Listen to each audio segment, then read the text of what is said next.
أعوذ بالله من الشيطان الرجيم بسم الله الرحمن الرحيم ومنهم من يستمع إليك حتى إذا خرجوا من عندك قالوا للذين أوتوا العلم ماذا قال آنفا أولئك الذين تبع الله على قلوبهم واتبعوا أهواءهم والذين اهتدوا زادهم هدى وآتاهم تقواهم فهل ينظرون إلا الساعة أن تأتيهم بغتة فقد جاء أشراطها فأنى لهم إذا جاءتهم ذكراهم فاعلم أنه لا إله إلا الله واستغفر لذنبك وللمؤمنين والمؤمنات والله يعلم متقلبكم ومثواكم صدق اللہ العظیم۔ سورہ محمد کے اسباق چل رہے ہیں، دوسرے رکوع کی یہ چند آیتیں ہیں۔ پیچھے ہم نے دیکھا کہ اللہ رب العزت نے اہل ایمان کو جو نیک عمل کرتے ہیں انہیں جنت کی خوشخبری دی، اور 4 قسم کی نہروں کا ذکر فرمایا کہ پانی کی ایسی نہر ہوگی جس میں بو نہیں آئے گی، دودھ کی نہر ہوگی جس کا مزہ نہیں بدلے گا، شراب کی نہر ہوگی جو پینے والوں کو لذت بخشے گی، اور جو ہے صاف ستھری شفاف جو ہے بغیر ملاوٹ کی شہد کی نہر ہوگی، اور ہر قسم کے میوے ہوں گے، اور سب سے اہم چیز اللہ رب العزت کی طرف سے بخشش ہوگی، اور یہ لوگ اور جہنمی لوگ برابر نہیں ہو سکتے۔ اب یہاں پر جو ہے منافقین کا ذکر شروع ہوا ہے۔ اللہ تعالیٰ فرماتے ہیں وَمِنْهُمْ مَنْ يَسْتَمِعُ إِلَيْكَ، ان میں سے بعض وہ ہیں جو آپ کی بات کو غور سے سنتے ہیں۔ یستمع، استماع کہتے ہیں غور سے سننا۔ وَمِنْهُمْ مَنْ يَسْتَمِعُ إِلَيْكَ، ان میں سے بعض وہ ہیں جو آپ کی بات کو سنتے ہیں غور سے، ٹھیک ہے نا۔ منہم بعض کا ترجمہ ہوگا من تبعیضیہ ہو جائے گا یہاں پر، ٹھیک ہے۔ حتی اذا خرجوا من عندک، یہاں تک کہ جب وہ لوگ آپ کے پاس سے نکلتے ہیں، قالوا للذین اوتوا العلم، ان لوگوں سے کہتے ہیں جن کو علم عطا کیا گیا ہے، ماذا قال آنفا، ابھی کیا کہا گیا، اولئک الذین طبع اللہ علی قلوبہم، یہ وہی لوگ ہیں جن کے دلوں پر اللہ رب العزت نے مہر لگا دی، واتبعوا اہواءہم، اور وہ لوگ اپنی خواہشات کی پیروی کرتے ہیں۔ پہلی بات، وہ حضور اقدس صلی اللہ علیہ وسلم کی باتوں کو غور سے سنتے ہیں، پھر جب وہاں سے آ جاتے ہیں تو جو دیگر علم والے صحابہ کرام رضی اللہ عنہ مجمعین ہیں ان سے کہتے ہیں ابھی مجلس میں جو باتیں ہوئی نا وہ کیا تھی۔ منافقین کی ایک صفت یہ بھی تھی کہ وہ اللہ کے رسول صلی اللہ علیہ وسلم کی مجلس میں بغور سماعت کرتے ہوئے بیٹھتے تھے، لیکن حقیقتاً وہ حضور اقدس صلی اللہ علیہ وسلم کی باتوں کو یا تو غور سے نہیں سنتے تھے، یا سنتے تھے تو بھی جو ہے وہ چیزوں کو جو ہے محفوظ نہیں کرنا ہو، اگر کسی چیز کو اور ہم غور سے ادھر توجہ بھی دیں تو ہمارے ذہن میں محفوظ نہیں ہوتا۔ اب سب لوگ دیکھ رہے ہیں کہ بھائی فلاں بن فلاں، فلاں بن فلاں، فلاں بن فلاں حضور کی مجلس میں رہتا ہے، غور سے سنتا ہے۔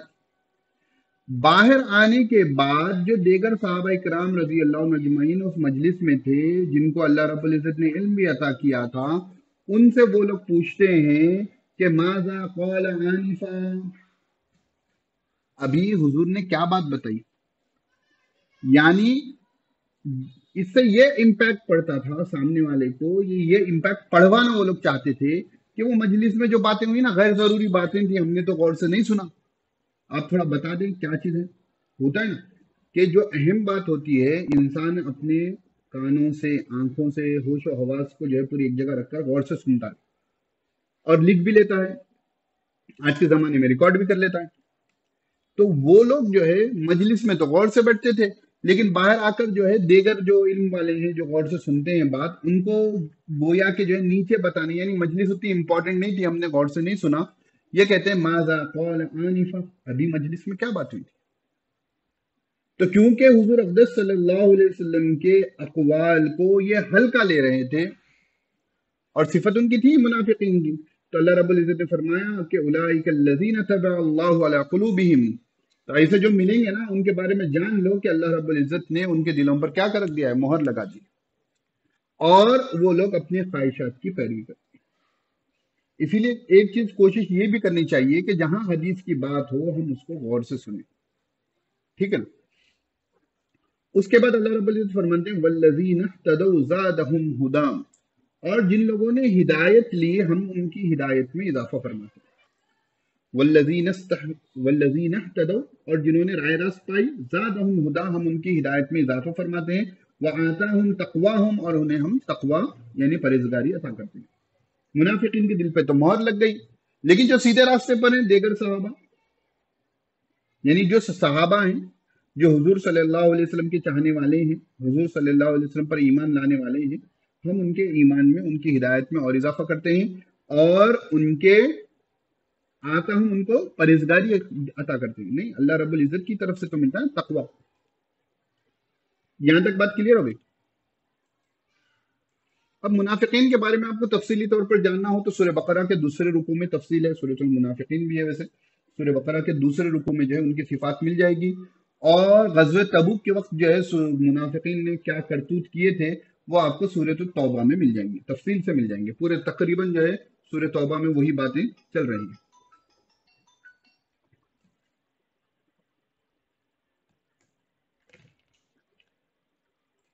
ٹھیک ہے، اب یہاں پر اللہ رب العزت جو ہے فرما رہے ہیں فَهَلْ يَنظُرُونَ إِلَّا السَّاعَةَ، فَهَلْ يَنظُرُونَ إِلَّا السَّاعَةَ،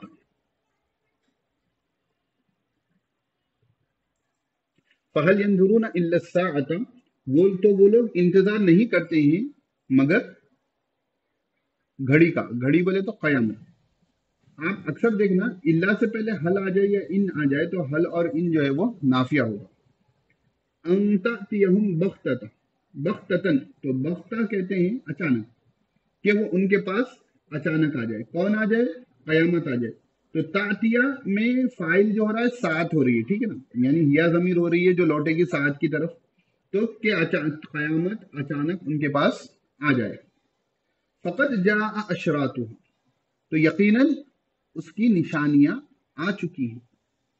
قد جاء کو جو ہے اگر آپ ماضی قریب بھی لے لو گے تو تحقیق قیامت کی نشانیاں آ چکی ہیں، آئی ہیں یعنی آ چکی ہیں۔ فَأَنَّا لَهُمْ، تو ان لوگوں کو کیا ہوا ہے، اِذَا جَاءَتْهُمْ ذِكْرَاهُمْ، جب اس کا ذکر ان کے سامنے، جب اس کی نصیحت ان کے سامنے آتی ہے۔ تو اب اللہ رب العزت یہاں فرما رہے ہیں کہ یہ منافقین یہ مشرکین جو ہیں دونوں بے قسم کے، جو اللہ کے رسول صلی اللہ علیہ وسلم پر ایمان نہیں لاتے، کیا وہ لوگ قیامت کا انتظار کر رہے ہیں کہ اچانک ان کے پاس آ پہنچے؟ اور تحقیق کہ اس کی نشانیاں آ چکی ہیں، یہ بات امپورٹنٹ ہے۔ فَأَنَّا لَهُمْ، تو انہیں کیا ہوگا، اذا جاءتهم ذکراہم، جب جو ہے قیامت کی تنبیہ، قیامت کی نصیحت آ جائے گی، یعنی قیامت آ جائے گی۔ تو جب اب بات کو سمجھے، فقد جاء اشراطها، کہ تحقیق اس کی نشانیاں آ چکی ہیں۔ پہلی بات، قیامت کب آئے گی؟ منافقین مشرکین خصوصی طور پر سوال کرتے تھے، تو اللہ کے رسول صلی اللہ علیہ وسلم فرما دیتے تھے کہ اس کا علم جو ہے اللہ کے پاس ہے۔ اکثر جگہ، بہت سی جگہ آپ نے اس کو پڑھا ہے، ٹھیک ہے۔ عذاب کے بارے میں مشرکین پوچھتے تھے تو اس کے بارے میں بھی یہی کہا جاتا تھا۔ یہاں پر ایک بات اللہ رب العزت نے خود فرمائی ہے کہ فقد جاء اشراطها، کہ اس کی نشانیاں آ چکی ہیں۔ تو قیامت کی نشانیوں میں سے ایک اہم ترین نشانی نبی خاتم الانبیاء، نبی آخر الزمان، حضرت محمد صلی اللہ علیہ وسلم کی بعثت ہونا ہے۔ ایک حدیث شریف میں اللہ کے رسول صلی اللہ علیہ وسلم نے اس طریقے سے، یعنی درمیانی انگلی اور شہادت کی انگلی کو ملا کر اشارہ فرمایا اور کہا کہ میں اور قیامت اس طرح ہے، میں آ گیا ہوں، اب قیامت بھی آ ہی جائے گی۔ نبی آخر الزمان حضرت محمد مصطفیٰ صلی اللہ علیہ وسلم کی بعثت قیامت کی اہم نشانیوں میں سے ہے۔ ایک نشانی تو حضور صلی اللہ علیہ وسلم کے زمانے میں یہ سب کے سامنے موجود تھی کہ آخری نبی صلی اللہ علیہ وسلم دنیا میں تشریف لا چکی ہیں۔ ایک صحابی، ایک عربی دیہاتی صحابی تھے، عربی جنہیں کہا جاتا ہے، آپ صلی اللہ علیہ وسلم کی مجلس میں تشریف لائے، تشریف لا کر جو ہے انہوں نے پوچھا کہ متى قیامت کب آئے گی؟ تو آپ صلی اللہ علیہ وسلم جو ہے کچھ گفتگو میں مصروف تھے، تو آپ صلی اللہ علیہ وسلم نے صحابہ کو کچھ نصیحت کرنے میں مصروف تھے، تو آپ صلی اللہ علیہ وسلم نے ان کا جواب نہیں دیا۔ تو صحابہ کرام رضی اللہ عنہ اجمعین سمجھے کہ آپ صلی اللہ علیہ وسلم نے بات نہیں سنی، یا ان کی بات کو اللہ کے رسول صلی اللہ علیہ وسلم نے ناپسند کیا کہ جواب نہیں دیا. لیکن جب حضور اقدس صلی اللہ علیہ وسلم کی گفتگو مکمل ہوئی تو آپ صلی اللہ علیہ وسلم نے پوچھا این السائل، سائل کہاں ہے، قیامت کے بارے میں پوچھنے والے ساتھی صاحب کہاں ہیں؟ تو آپ صلی اللہ علیہ وسلم نے اس وقت اسی طریقے سے اشارہ کر کے فرمایا کہ میں آ چکا ہوں قیامت. ہاں نہیں، اس حدیث میں اللہ کے رسول صلی اللہ علیہ وسلم فرمایا کہ قیامت جو ہے جب امانت ضائع کر دی جائے گی تو قیامت آئے گی. دیکھیے اہم بات ہے، اس کو سمجھیں غور سے. جب امانت ضائع کر دی جائے گی تو قیامت آئے گی. پھر پوچھا کسی نے کہ امانت کے ضائع کرنے کا مطلب کیا ہے؟ تو آپ صلی اللہ علیہ وسلم نے فرمایا کہ امانت کو نااہل لوگوں کے سپرد کر دینا. مثلا جو ہے کوئی قاضی بننے کے لائق نہیں ہے، ٹھیک ہے، اس کو قضات دے دی گئی، جج بنا دیا گیا، ٹھیک ہے، آپ کو جو ہے مسئلہ پوچھنا تھا، جو مسئلہ بتانے کے اہل ہے، جو اس لائن میں ہے، آپ نے کیا کر دیے؟ انجینئروں سے مسئلہ پوچھنا شروع کر دیا، آپ نے ڈاکٹر سے مسئلہ پوچھنا کر دیا. یعنی دینی بات کی جو ہے جو نااہل ہے دینی بات دینی لائن میں، ان سے آپ جو ہے دینی باتیں پوچھنا شروع کر دیے. میں تو آگے بڑھ کر کہوں گا چیٹ جی پی ٹی سے پوچھنا شروع کر دیا. نہیں، آج کل نوجوان بچے جو ہے کچھ مسئلہ ہے چیٹ جی پی ٹی سے پوچھ رہے ہیں، تو آپ نااہل سے مسئلہ پوچھ رہے ہیں. یعنی دین کی شریعت کی بات اتنی ہلکی ہو گئی کہ ہم نااہلوں سے اس کو حاصل کر رہے ہیں. تو آپ کو جب گھر بنانا ہوتا ہے تو آپ انجینئر کے پاس جاتے ہیں، مستری اگر وہ لائن کا ماہر ہو اس کے پاس جاتے ہیں، ٹھیک ہے نا. آپ موچی کے پاس جا کر ڈاکٹر کے جا کر بات نہیں کرتے. تو اسی طرح دینی لائن کے جو اہل لوگ ہوتے ہیں آپ ان سے دینی رہنمائی حاصل کریں نا. تو ایک روایت بخاری شریف کی ہے، اللہ کے رسول صلی اللہ علیہ وسلم نے فرمایا کہ قیامت کی نشانیوں میں سے ایک نشانی یہ ہے کہ لوگ جو ہے علم کو اللہ رب العزت اٹھا لیں گے اور لوگ جاہلوں کو اپنا مقتدا بنا لیں گے، تو وہ خود بھی گمراہ ہوں گے، دوسروں کو بھی گمراہ کریں گے.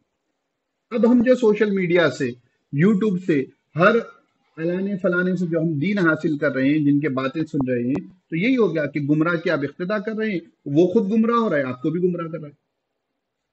قیامت کی نشانیوں میں سے ایک اہم ترین نشانی یہ بھی ہے کہ قیامت کے قریب 3 چیزیں ہوں گی بڑی نشانیوں میں سے، ٹھیک ہے نا. اور اسی کے سلسلے میں بہت سے فتنے بھی آتے ہیں، اسی لیے میں نے سوچا کہ آج میں بتا دوں. ایک ہے حضرت مہدی کا ظہور ہوگا، ٹھیک ہے، حضرت مہدی کا ظہور ہوگا.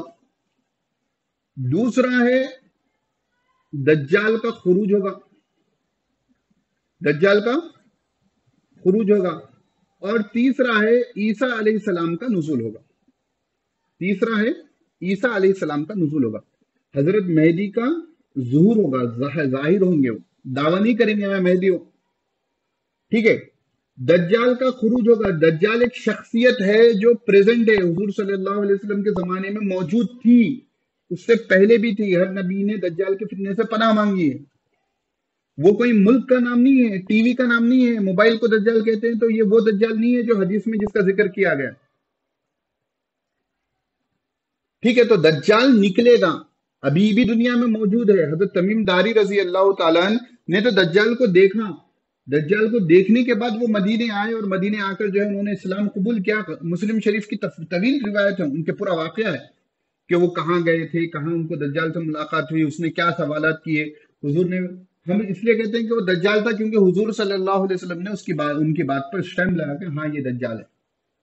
اور تیسرا حضرت عیسیٰ علیہ السلام. یہ وہی حضرت عیسیٰ علیہ السلام ہیں جو حضرت مریم کے بیٹے تھے، بنی اسرائیل کی طرف نبی بنا کر بھیجے گئے تھے.